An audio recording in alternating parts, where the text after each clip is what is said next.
যুক্তরাষ্ট্রে আঘাত হানা শক্তিশালী হারিকেন হেলেনের তাণ্ডবে নিহতের সংখ্যা ৪৩ জনে পৌঁছেছে। স্থানীয় সময় বৃহস্পতিবার মধ্যরাতে ফ্লোরিডার উত্তর পশ্চিমাঞ্চলে আঘাত হানে ৪ ক্যাটাগরির এই হারিকেন।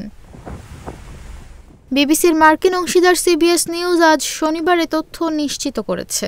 প্রতিবেদন বলছে, সবচেয়ে বেশি মৃত্যু হয়েছে দক্ষিণ ক্যারোলিনায়। ওই এলাকায় নিহতের সংখ্যা ১৭।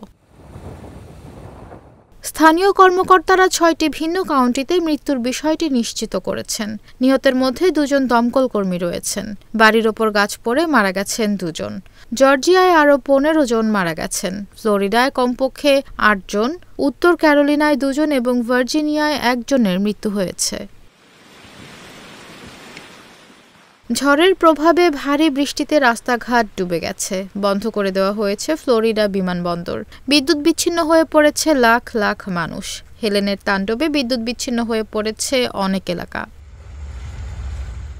বিবিসি জানিয়েছে, সব মিলিয়ে প্রায় ৪০ লাখ মানুষ বিদ্যুৎ নিয়ে সংকটে পড়েছে। দক্ষিণ ক্যারোলিনায় ১০ লাখেরও বেশি গ্রাহক এবং জর্জিয়া ও উত্তর ক্যারোলিনায় প্রায় ৯ লাখ গ্রাহক বিদ্যুৎহীন।